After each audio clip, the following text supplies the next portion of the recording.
सबसे पहले इस सभा को स्टार्ट करने से पहले हम सभी लोगों को महर्षि पतंजलि जी का अत्यंत आभार करना चाहिए कि इतने क्लिष्ट साइंस को उन्होंने इतना खूबसूरत तरीके से समझा दिया। आज की डेट में जैसे आप आईटी में काम कर लो, चाहे किसी भी पर्टिकुलर सेक्टर में काम कर लो, it's like a very evolving field and that is the reason हमें हर वक्त कुछ ना कुछ रिसर्च उस पर करते रहना पड़ता है।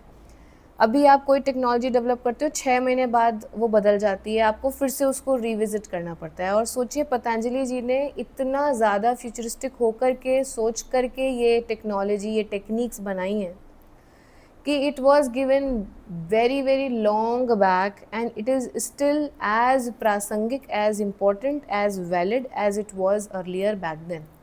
ठीक है, तो ये नॉर्मल बात नहीं है, क्योंकि इतना ज़्यादा आगे तक का कि अभी ये प्रॉब्लम है और आगे तक कितनी भी एस्टिमेटेड प्रॉब्लम्स जो हो सकती हैं उसका सॉल्यूशन जिस 8 सूत्रों में निहित है।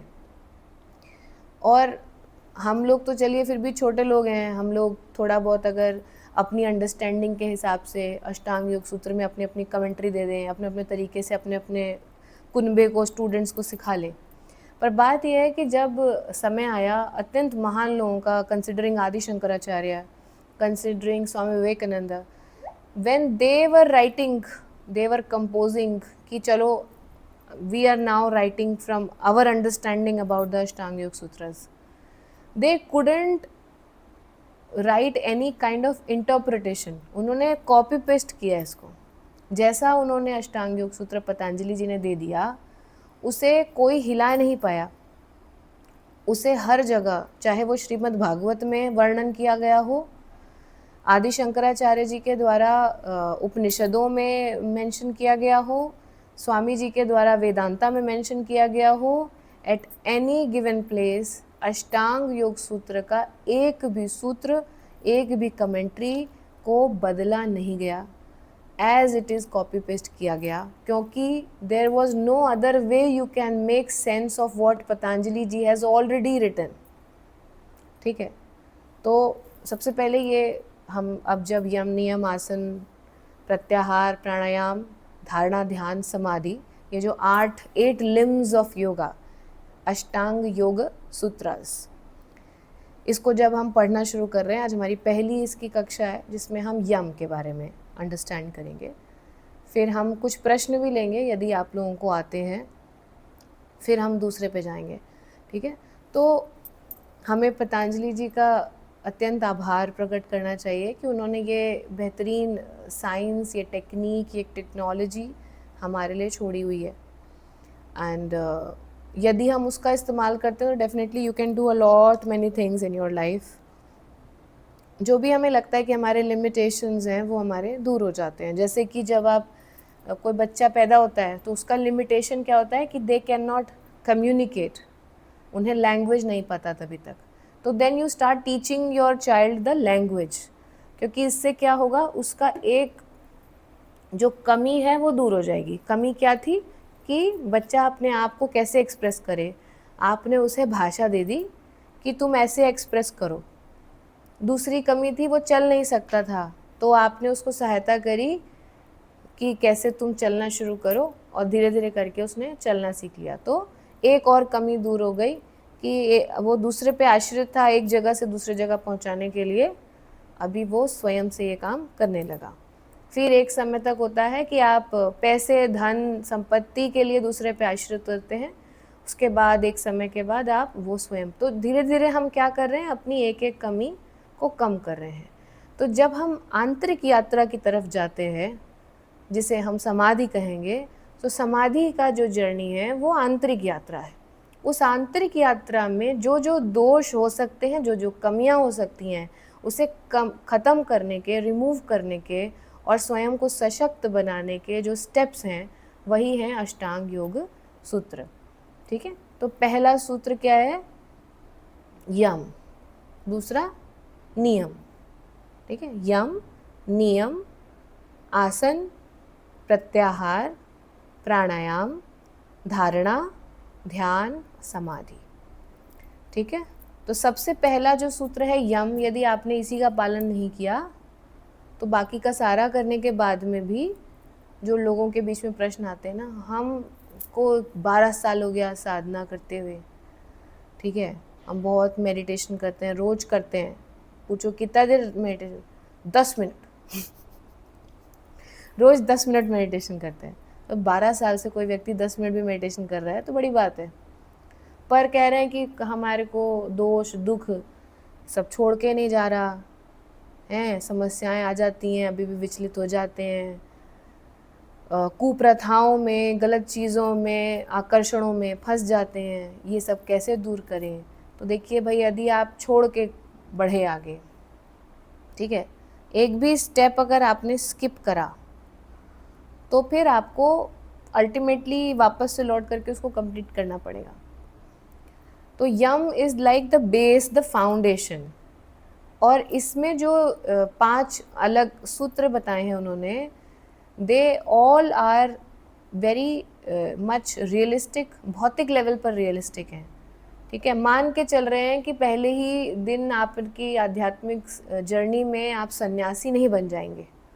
अभी आपके पास परिवार रहेगा, आपके पास इंद्रियां होंगी, आपके अंदर विचार आएंगे, अच्छे भी होंगे और बुरे भी होंगे, आपको अच्छी लगेंगी चीज़ें, ख़राब भी लगेंगी, हर प्रकार की कुप्रथा या कुरीतियाँ या हर चीज़ से आप घिरे होंगे। अचानक से आप शुद्धि की परम पराकाष्ठा पर नहीं पहुंच जाएंगे। तो यम के अपने जो 5 सूत्र हैं वो क्या होते हैं, बताइए अभिषेक जी, आपको याद करवाया जा रहा था अभी।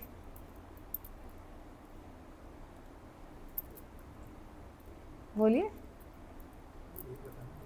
एक बता दो, बताइए भाई। अहिंसा, अस्तेय, ब्रह्मचर्य। संगीता जी बताना चाहती हैं, लिख के बताइए, माइक नहीं खोलूंगी। गूगल मत करिए, लिख के बताइए संगीता जी, कौन बताना चाहेगा।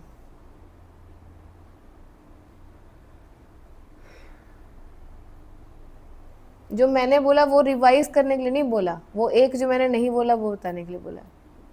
बताइए। अहिंसा, सत्य, अस्तेय, ब्रह्मचर्य, अपरिग्रह।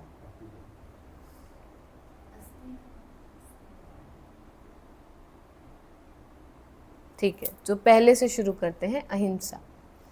अब अपना हाथ आप नीचे कर सकते हैं सही तरह से।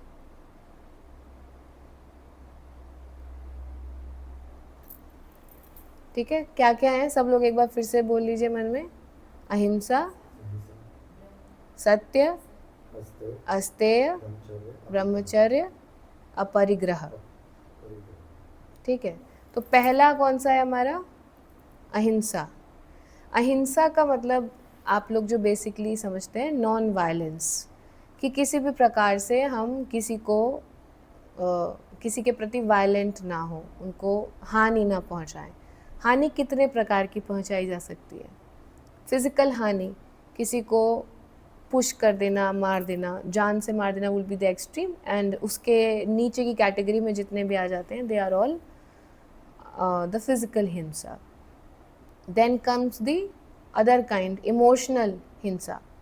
ठीक है, यदि आप किसी के भावों को आहत करते हैं, भावनाओं पे आघात करते हैं, तो that is again a kind of emotional हिंसा। रिस्पेक्ट, किसी के अहंकार को तोड़ देना या उसके स्वाभिमान को तोड़ देना भी एक प्रकार की हिंसा मानी जाती है। कि कोई व्यक्ति किसी एक चीज़ को पकड़ के चल रहा था, उसका विचारधारा थी, उसके ऊपर उसको बहुत ज़्यादा नाज था, अहंकार था, अभिमान था, पॉजिटिव वाला भी था चाहे नेगेटिव वाला था, पर उसको एक क्षण में अगर आप उसकी क्षति कर देते हैं तो ये भी एक प्रकार की हिंसा होती है। बिलीफ सिस्टम की हिंसा, यदि कोई व्यक्ति है जो अत्यंत भक्ति भाव का है, आप नहीं हैं, आपको लगता है आप ज्ञान योगी हैं और ज्ञान योगी सब कुछ होता है, तो अपने कटाक्षों के माध्यम से उसके किए गए काम को नौटंकी या बेकार की चीज़ या ढोंग कहना, ये भी एक प्रकार की वैचारिक हिंसा होती है। और प्रकार की क्या हिंसा आप कर सकते हैं, ये सब होती है डायरेक्ट हिंसा। There are other types of hinsa which are indirect हिंसा, ठीक है, जहाँ पर आप सीधा किसी को तकलीफ नहीं पहुँचा रहे, पर you are becoming the cause that someone else will cause some kind of problem to somebody. जैसे कई बार पहले बचपन में माता जी लोग करती थी ना, पढ़ाई नहीं करनी है क्या तुमको, चलो ठीक है कोई बात नहीं देख लो टीवी, और जैसे ही पापा आए, सुनिए ज़रा दिन भर टीवी देख रहा है, इसका एग्ज़ाम है कल, फिर पापा जा कर के लगाएंगे 4-5, फिर कहेंगे अब क्यों रो रहे हो, हम तो समझा रहे थे तुम्हें, चलो कोई बात नहीं अब पढ़ लो, दूध दे दें चाय पियोगे ठीक है। तो this is also kind of himsa, but this example which I give it's not actually हिंसक एग्जाम्पल। सो कौन सी हिंसा ऐसी होगी जो कि दिखेगी हिंसा पर इसे माना नहीं जाएगा हिंसा? धर्म की स्थापना के लिए की गई हिंसा को हिंसा नहीं माना जाएगा। श्री कृष्ण ने गीता में उल्लेख किया है कि धर्म की रक्षा, धर्म स्थापनार्थाय जो भी हिंसा की गई, धर्म की स्थापना के लिए या धर्म की सुरक्षा के लिए जो भी प्रकार की हिंसा की जाएगी उसे हिंसा की कैटेगरी में नहीं माना जाएगा। जो हमारे गुरु या हमसे बड़े हमारे जीवन में हमारे विकास के लिए और हमें सही रास्ते पर लाने के लिए कभी डांटते हैं या थोड़ा बहुत हिंसक तरीके से बात करते हैं या थोड़ा हल्का बहुत हाथ उठा लेते हैं जिसमें ज़्यादा हिंसा ना हो, इसे भी हिंसा की संज्ञा में नहीं रखा जाता है, ठीक है। तो आपका बच्चा अगर 5 साल से ऊपर का है तो आप उसको सुधारने के लिए थोड़ी बहुत हिंसा का इस्तेमाल कर सकते हैं, इससे आपका यम का नियम नहीं टूटेगा, ठीक है। ये सारी प्रकार की हिंसाएं हैं। अब जब बात ये क्लिक ये है इसमें कि यदि आप इसका पालन करने पे आ जाएंगे तो आपको अवेयर रहना पड़ेगा, to be able to identify if the hinsa is happening by you और नॉट, ठीक है। एक और हिंसा होती है जो कि बहुत ही छुपी हुई हिंसा है। ये वैचारिक हिंसा होती है जिसमें आप सामने वाले से कुछ नहीं कहते, सामने वाले का कुछ नहीं बिगाड़ते, पर अपने मन में सदैव उनके लिए एक निगेटिविटी का भाव हमेशा बनाए रहते हैं। ये भी आप दोनों के कार्मिक में एक निगेटिव और कार्मिक और हिंसक प्रवृत्ति का जन्म देता है, जो कि या तो उसी जन्म में या फिर आने वाले जन्म में एक जीवंत रूप ले सकती है। इसे भी हिंसा कहते हैं, ठीक है। Now coming to the second sutra which is सत्य। सत्य क्या होता है? ट्रूथ, सत्य, truth. So sometimes people perceive based on their perception they see things, and it can be the same situation and the truth looks like different to two other people. ऐसे में कैसे नहीं, it's not acceptance. सत्य is सत्य, कोई acceptance नहीं, कोई महानता नहीं। जो चीज़ जैसी है बिना अपना प्रिजुडिस, पूर्व संस्कार, विचार को मिलाए जैसी है वैसी ही देखी जाए तो उसे सत्य कहेंगे। उसके सिवा कुछ भी इसमें डाल दिया तो वो असत्य है, ठीक है। अब सत्यवादिता से बहुत कुछ आपको मिलता है। जैसे पहला वाला जो आपका था अहिंसा, उससे क्या होता है कि आपके अंदर का ओजस बढ़ जाता है। यदि आप अहिंसक रहेंगे तो अवेयरनेस बढ़ेगी, पहले तो चेतना, you will become very aware of your own vichar and your environment. Secondly, it will enhance your ojas. ओजस क्या होता है? ऑरा। तो आपका ओजस बढ़ा देता है। तो ओजस बढ़ते बढ़ते जो अगर यदि आप संत व्यक्ति बन जाते हैं एक दिन योगी पाथ पे चलते चलते, तो आपके कुछ किलोमीटर की रेंज में आने वाले लोग भी अहिंसक बन जाते हैं। उनके मन से अचानक से स्वतः से हिंसा खत्म हो जाती है।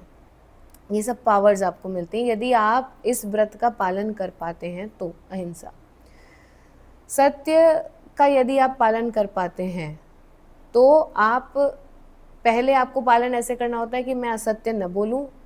बाद में क्या हो जाता है कि जो आपने बोला वो सत्य हो जाएगा, क्योंकि पहले आप सत्य की सुरक्षा कर रहे थे, फिर सत्य इंश्योर करता है कि जो आपके मुख से निकल गया वो सत्य हो ही जाए।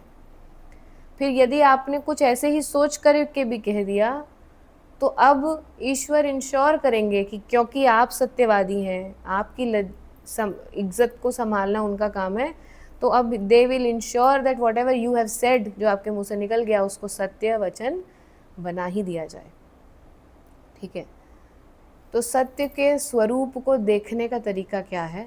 यदि आपके साथ कोई घटना घटित हुई है और आप उसमें अपने विचारों के हिसाब से एक सत्य को देख रहे हैं, सत्य न्याय जो होता है वो हमेशा सत्य को देखता है, इसीलिए वो एविडेंस के ऊपर बात करता है, वो कभी विचारों पे बात नहीं करता। यदि आप कोर्ट में ज़्यादा ज़ोर से रो सकते हैं तो आप जीत जाएंगे केस, ऐसी बात नहीं है। पर यदि सारे जो प्रमाण हैं वो आपके साथ हैं तो आप ज़रूर बच सकते हैं। ठीक है, तो आपका कोई प्रिजुडिस नहीं इसमें मायने रखता, आपके पूर्व संस्कार नहीं इसमें मायने रखते।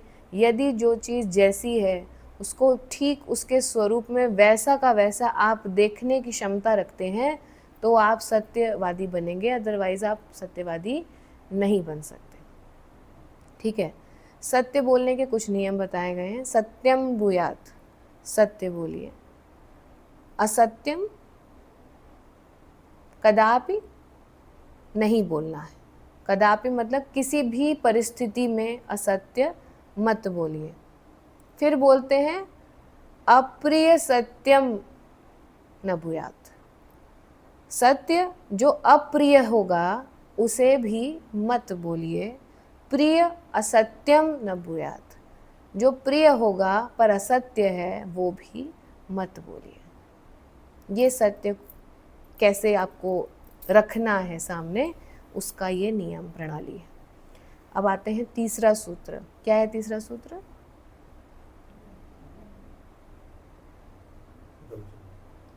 अस्तेय।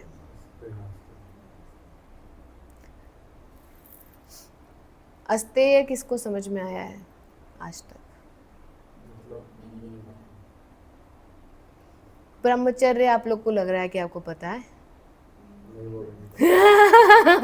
कितने सेफ प्ले करते हैं सभी लोग। और अपरिग्रह?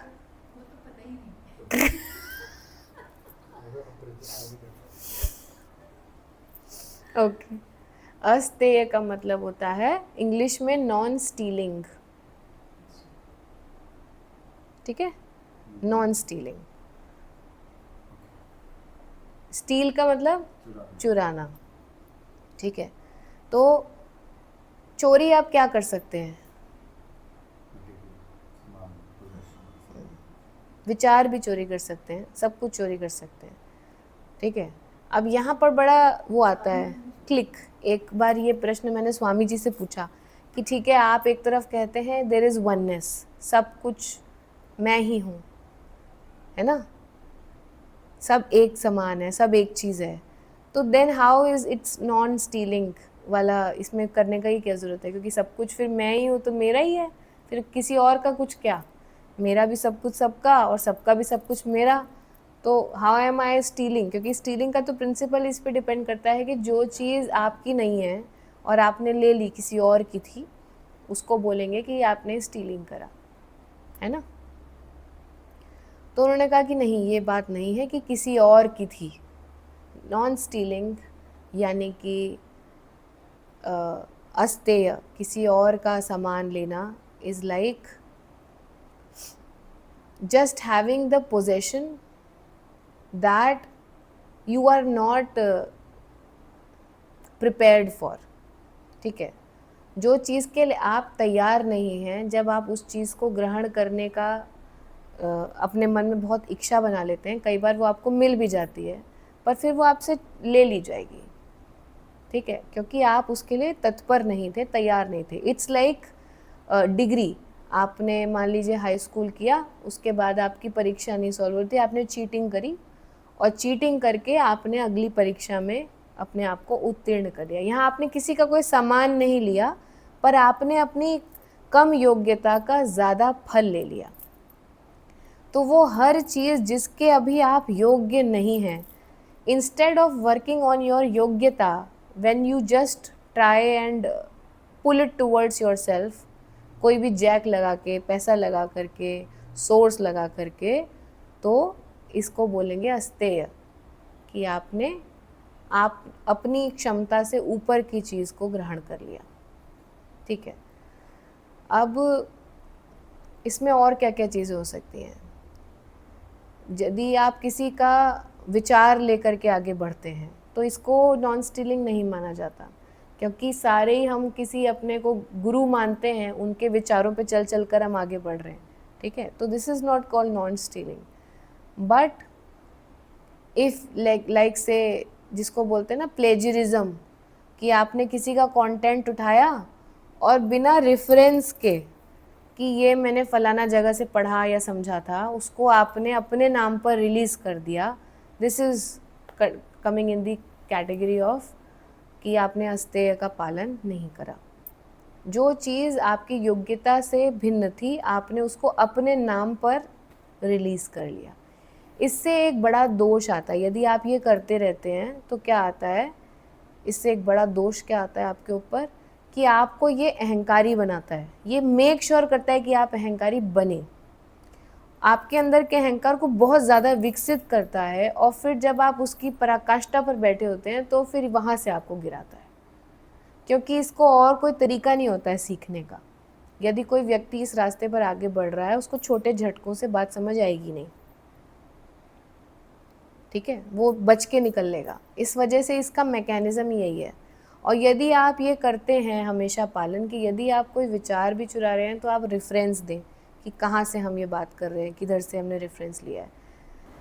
So when we talk about the technology, it's not just chat GPT that you're asking for. Do you think you are knowing any knowledge about the light that you're using, the internet that you're using, the fan that you're using? Do you have any of the knowledge about any of these?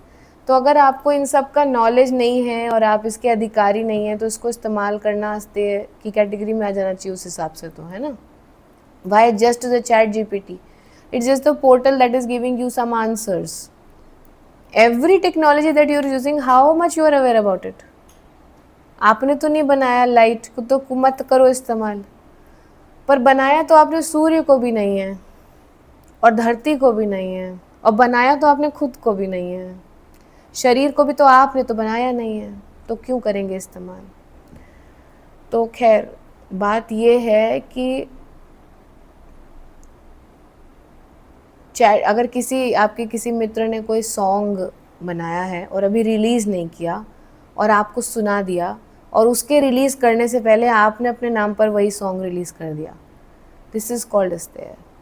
पर यदि आपके पूर्वजों ने, हम मानेंगे कि ये जो टेक्नोलॉजिकल डेवलपमेंट हो रहा है, ये आपके ही, हमारे में से किसी एक मानवता के पूर्वज ने इस पर कुछ काम किया, ये किया, and it is available for all of us. Chat GPT will ensure the features for which you should pay, they will take money from you. ठीक है, वो आपको वैसे भी फ्री में इस्तेमाल नहीं करने देंगे, and when you pay for it, then you are eligible to use it as well. ठीक है, तो that doesn't come into the category of अस्तेय, I believe. Now the next one is ब्रह्मचर्य. सो ब्रह्मचर्य को जैसे ही हम ब्रह्मचर्य बोलते हैं, बहुत एकदम से लोग थोड़ा सा वो मेल फीमेल रिलेशनशिप के ऊपर सोचने लग जाते हैं, पर ब्रह्मचर्य का असली मीनिंग क्या होता है, ये ब्रह्मचर्य, ठीक है, यानी कि ब्रह्म तत्व का आचार, यानी कि उसका पालन करना ही ब्रह्मचर्य है। ठीक है, नहीं, it's not shutting off all the senses. Nobody is asking you to shut down your senses. You are on this planet to actually explore your senses. What Brahmacharya is saying, to have a sattvic form, attach your senses into the sattvic direction. ठीक है, now what you call sattvic, जो आपकी इंद्रियों को उत्तेजित करे, किसी भी प्रकार से उत्तेजित करे। अब इसमें हम मेल फीमेल के रिलेशनशिप में भी उसमें नहीं जा रहे हैं कि आपकी इंद्रियों को उत्तेजित करके जो आपकी एकत्रित शक्ति का गलत तरीके से ह्रास करवा दे या ख़त्म करवा दे, वो सब कुछ ब्रह्मचर्य के बाहर की चीज़ हो गई। क्या ब्रह्मचर्य सिर्फ रिलेशनशिप में होता है? नहीं। कई बार लोगों को खाने की आसक्ति होती है, वो ऐसे खाते हैं जैसे कि कोई एकदम खाना सामने आ गया तो वो राक्षस के जैसे खाने लग जाएंगे एकदम, they are like obsessed over food. वो भी आपकी इंद्रियों को जो है उत्तेजित कर रहा है। किसी प्रकार का खाना भी आपकी इंद्रियों को उत्तेजित करता है। किसी प्रकार के गानों को सुनना आपकी इंद्रियों को उत्तेजित कर देता है। हाँ, शॉपिंग कर, हाँ मतलब नहीं, नो, किसी प्रकार के गाने सुनना आपकी इंद्रियों को उत्तेजित कर सकता है। और किसी प्रकार के दृश्य देखना वो भी आपके इंद्रियों को उत्तेजित कर सकता है। कई लोग सोचेंगे कि हम कोई फिजिकल रिलेशनशिप में नहीं जा रहे हैं तो हम ब्रह्मचर्य का पालन कर रहे हैं, बैठ करके आप ऐसे उत्तेजित दृश्य देख ले रहे हैं, that is also equally impacting your body and mind. तो ब्रह्मचर्य का मतलब है कि जब हम ब्रह्मचर्य का पालन कर रहे हैं, हमारे भीतर जो शक्ति पुंज है यानी कि वीर्य है, हम उसे एकत्रित कर रहे हैं, ठीक है, ताकि हम उसको यूटिलाइज कर सकें to increase the energy in our body. How that energy will be used? That energy will be used if you are too much exploring and using your virya. आप निकालते जा रहे हैं किसी भी प्रकार की चीज़ों से, चाहे आप ऐसे भड़कीले गाने सुन करके, भड़कीले दृश्य देख करके, अत्यंत सेक्सुअल एक्टिविटीज़ में इन्वॉल्व होकर के, सेल्फ सेक्सुअल एक्टिविटीज़ में इन्वॉल्व होकर के, किसी भी प्रकार की ऐसी एक्टिविटी में, ऐसे स्थानों पर, ऐसे कंटेंट को देख करके जो कि आपकी इंद्रियों को अत्यंत उत्तेजित करता है, आपके वीर्य को आपके शरीर से निकाल देता है या आपकी एनर्जी को लोअर ग्राउंड पर लेके जाता है, तो आप क्या करेंगे? आपकी एजिंग बहुत फास्ट हो जाएगी। You will start ageing really fast. Secondly, आपके चेहरे पर वो दिखेगा, वो एजिंग आपके चेहरे पर, आपके शरीर पर रिफ्लेक्ट होने लग जाएगी। ये आपके इम्यूनिटी को कम कर देगा, आपके आध्यात्मिक तत्व को कम कर देगा। और यदि आप ब्रह्मचर्य का पालन करके रहते हैं, आप अपने वीर्य को प्रोटेक्ट करके रखते हैं, उसका सही समय पर यूटिलाइज करते हैं, तो आपके वीर्य के द्वारा यदि आप संतान की उत्पत्ति भी करते हैं, वो संतान हाई क्वालिटी की उत्पन्न होगी, ठीक है। Secondly, whichever work you put your effort into become very high quality work, because you have, आपने संग्रहित किया है, आपने रोक के रखा है अपनी एनर्जी को यूटिलाइज करने के लिए इन अ वाइजर वर्क। आपकी इम्यूनिटी बहुत बेहतर हो जाएगी, आपकी एजिंग प्रोसेस बहुत स्लो डाउन हो जाएगा। आपको जो ये कहते हैं कि हमारा इंद्रियों में कंट्रोल नहीं होता, हम सोचते हैं कोई विचार हो नहीं पाता, मैनिफेस्टेशन हो नहीं पाता, एक इन चीज़ों पर आपने कंट्रोल कर लिया तो वो सारी की बाकी की चीज़ें अपने आप कंट्रोल कर लेते हैं। ब्रह्मचारी के लिए इतना आसान होता है, वो आज सोच ले कल से मैं 3 बजे उठ जाऊँगा और 3 किलोमीटर दौड़ लूँगा और उसके बाद ये कर लूँगा। ब्रह्मचारी यदि है, ब्रह्मचर्य का पालन किया है, बहुत आराम से आपका शरीर आपकी बात सुनेगा। कभी ऐसा नहीं लगेगा आपको कि हम शरीर के प्रति लाचार हो गए हैं, शरीर अपनी बात कहता है, हम उसमें वशीभूत हो जाते हैं, भावनाएं हमें अपने रास्ते पर बहा ले जाती हैं। ये सब घटनाक्रम आपके साथ नहीं होगा यदि आप ब्रह्मचर्य का सच्चे मन से पालन करते हैं।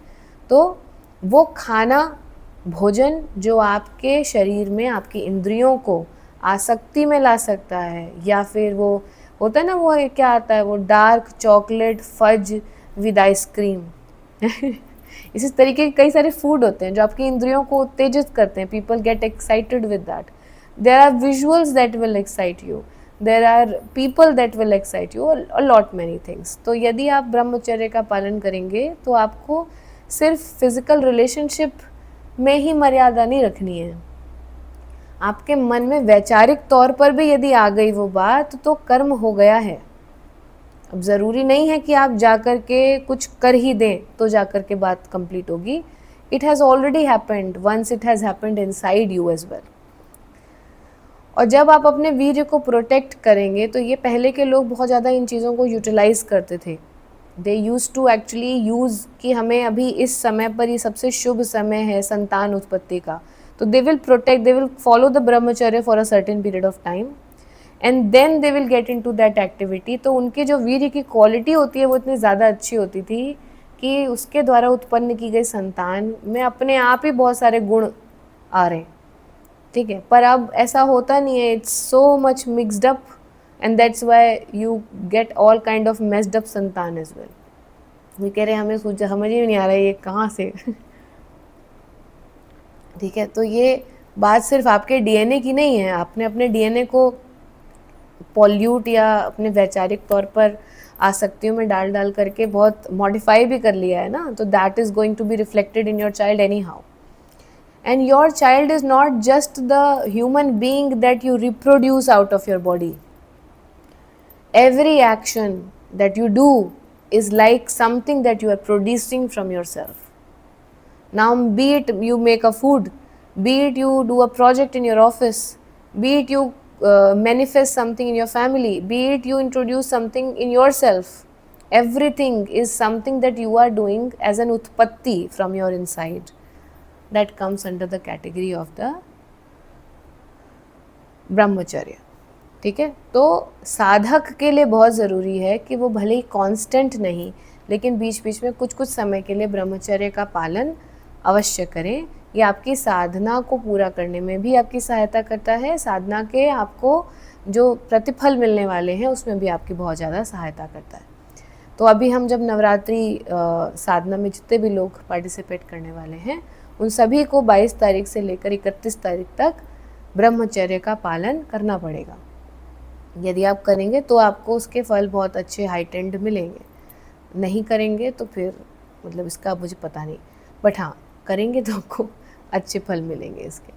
तो कुछ साधनाओं में ये बहुत ज़्यादा इम्पोर्टेंट होता है, इसलिए ये थोड़ा कठिन है, क्योंकि बात सिर्फ ये नहीं हो रही है कि आपको फिज़िकल रिलेशनशिप्स नहीं बनाने हैं या उसके विचार नहीं करने हैं. एक एक चीज़ जो आपकी इंद्री को उत्तेजित करती है वो आपको नहीं करना है.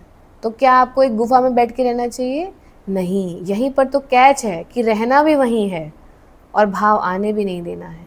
ये आपको सबसे बड़ा फॉर्म ऑफ डिसिप्लिन सिखाता है. Now coming the last one is the aparigraha. ठीक है, अपरिग्रह का क्या मतलब होता है?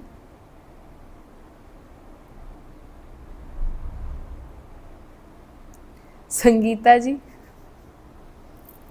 देखिए मौका दिया जा रहा है आप लोगों को, आप लिख करके अपने जवाब भेज सकते हैं.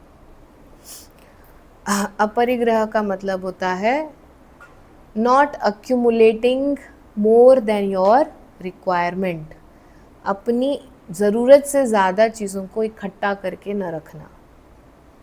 ठीक है, तो लोगों का सबसे पहला इस पे विचार जाता है कि बात करी जा रही होगी प्रॉपर्टी की या पैसों की, कि हमारी जितनी ज़रूरत है हम उतने रखें, उससे ज़्यादा न रखें. सामान संसाधन घर में एक बार भी किसी चीज़ का इस्तेमाल आया वो ख़रीद के ले आए, है ना. आजकल बच्चे जो हैं हमारे नेक्स्ट जनरेशन को लगता है पैसे पेड़ में फलते हैं, तो वो कहते हैं कोई बात नहीं ये चाहिए तो ले लेते हैं. हम लोग की वो 90s was the last generation जिन्होंने रेंट पे सामान लेकर के इस्तेमाल करना सीखा था. उसके बाद से अभी सारे लोग को लगता है हमें फर्स्ट हैंड ही सब कुछ लेना चाहिए. तो अपनी ज़रूरत से ज़्यादा चीज़ का संग्रह करना, ये सिर्फ फिज़िकल चीज़ की बात नहीं हो रही है. ज़रूरत से ज़्यादा विचारों का संग्रह करना, ज़रूरत से ज़्यादा भावों का संग्रह करना, ये भी अपरिग्रह की संज्ञा में आता है. तो इट्स लाइक कि अगर आपको योगी बनना है, अपरिग्रह का पालन करना है, तो अभी तक आप अपने विचारों में पुराना जितना उठा करके लेके चल रहे थे, अब आपको वो अपना बोझा उतार के रखना पड़ेगा, so that you become a yogi. Because it is not allowing you to carry anything which is not relevant anymore. आपकी ज़रूरत से ज़्यादा, मान लीजिए आज कोई व्यक्ति आपके साथ रहते हैं, आपको बहुत कष्ट देते हैं, आज से 10 साल पहले भी देते थे, 20 साल पहले भी देते थे, पर अभी सिर्फ इस साल का पकड़ के बाकी का पिछला अगर आप रख सकें तो दैट इज़ कॉल्ड अपरिग्रह. यानी कि ज़रूरत से ज़्यादा सामान लेकर के हमें नहीं चलना है. Now it's not asking you to not accumulate anything for your children, but it's asking you to not exploit your resources. ठीक है, because of this, because people are not very mindful of this, जो पंच तत्व हैं जल अग्नि वायु आकाश पृथ्वी, इन्हें भी बहुत एक्सप्लॉइट किया जा रहा है. जिसकी वजह से बीच बीच में अभी बहुत सारे नेचुरल डिज़ास्टर्स बहुत बढ़ गए हैं, because we want to just keep on accumulating. लोग सोच रहे हैं कि अगर पृथ्वी भी जो है एक दिन ना रह जाए रहने लायक, तो हम कहाँ रहेंगे उसका भी इंतज़ाम करना, लोगों ने बंकर बनाना, दूसरे ग्रह पे चले जाएंगे, ये सब करना भी शुरू कर दिया है। ठीक है, तो उतनी आगे तक की प्लानिंग चल रही है। तो ये सब अपरिग्रह के अगेंस्ट है। अपरिग्रह क्या कहता है? सबसे पहले कि आप याद रखें कि ये जीवन नश्वर है, ये शरीर नश्वर है, इस शरीर का विनाश असंभव नहीं है, ये होगा ही होगा। आप किसी भी प्रकार से इस शरीर को खींच तान करके बचा नहीं सकते हैं। साथ में वो ये कहता है कि इसका हे प्रभु संताप न करें, क्योंकि वैसे भी जो आप हैं उसकी मृत्यु तो नहीं होती, संभव ही नहीं है, कभी नहीं हो पाई। कई बार आपकी शरीर ने मृत्यु को प्राप्त करके देख लिया, आपकी मृत्यु नहीं हो पाई है। You have manage to survive every life, you will still survive. Do not protect something with so much effort that is anyhow going to expire one day. ठीक है, तो ऐसा जो धर्म कहता हो वो कभी भी आपको ये नहीं कहेगा कि आप अपनी बचा ली आपने अगली पुश्त, जैसे बिरला अंबानी जी लोग हैं, उनकी तो सारी पुश्ती काइंड ऑफ सिक्योर है, मेजॉरिटी उनकी पुश्तें सिक्योर है, उन्होंने इतना काम अपना फैला लिया। हाँ, कुछ कहना चाहते हो?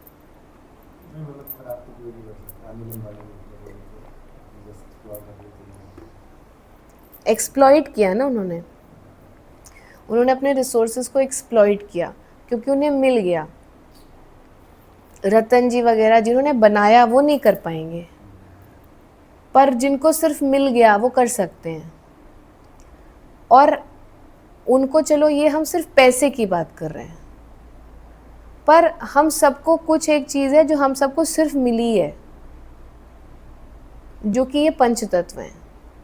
इसकी हम कोई कीमत नहीं दे रहे, ये हमें बस मिली है। इसे यदि हम एक्सप्लॉइट करते हैं तो ये पूरी मानवता से जो है पे इम्पैक्ट होता है।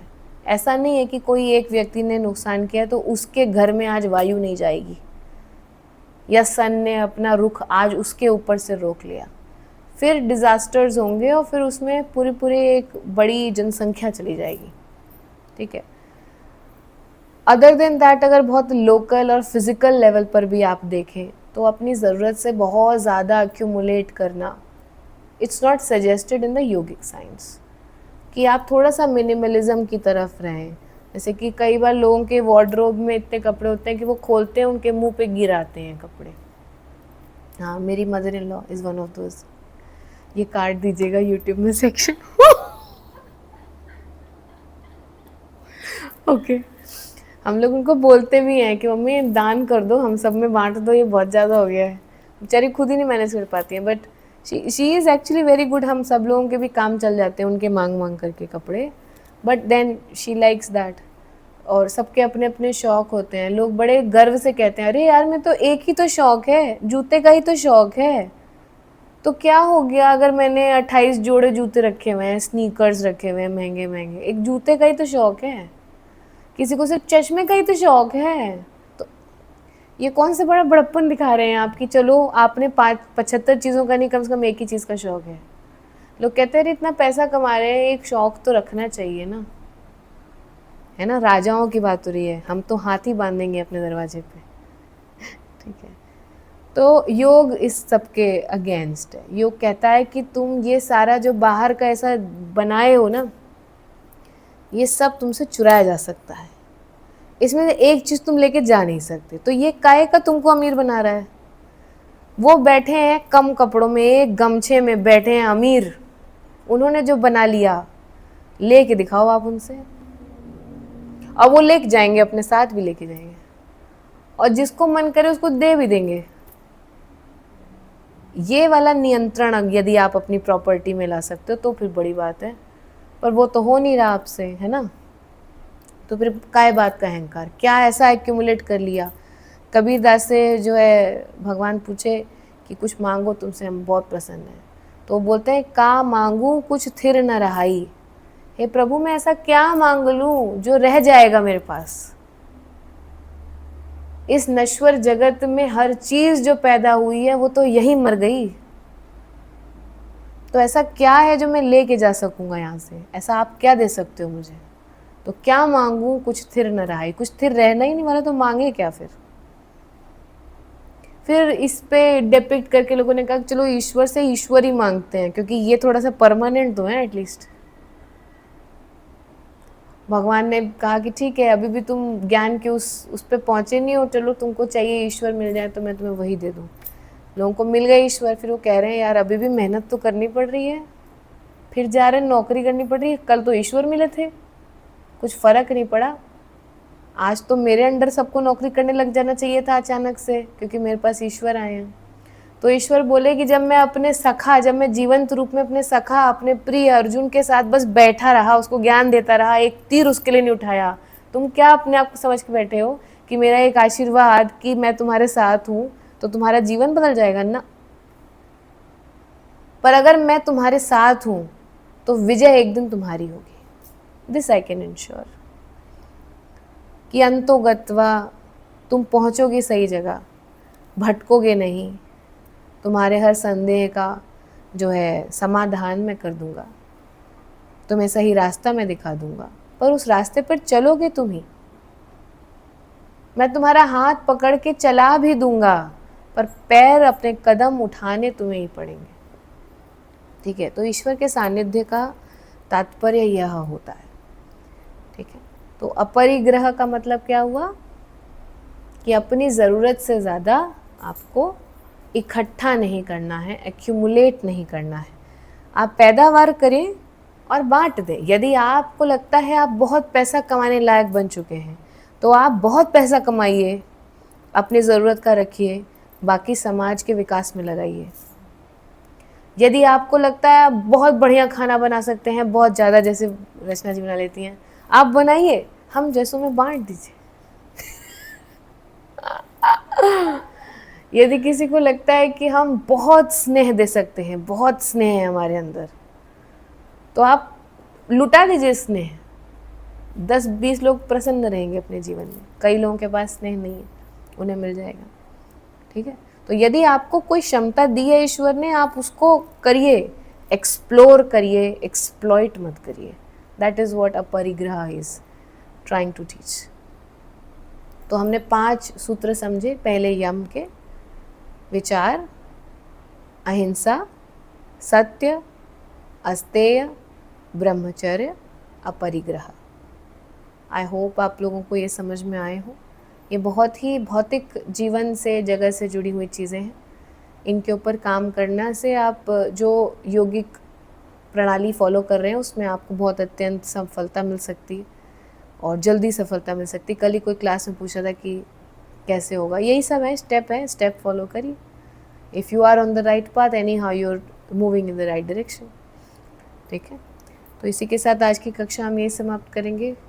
आप सभी लोगों का बहुत आभार, आपने क्लास अटेंड करी और ईश्वर आपके ऊपर कृपा बनाए रखे। रिकॉर्डिंग आप लोगों को ये वाली जल्दी ही प्रोवाइड की जाएगी क्योंकि नवरात्रि साधना वालों के लिए भी ये बहुत आवश्यक है। और फिर मिलेंगे हम नियम के ऊपर विचार करने के लिए। श्री राधे, आप सबका दिन शुभ हो।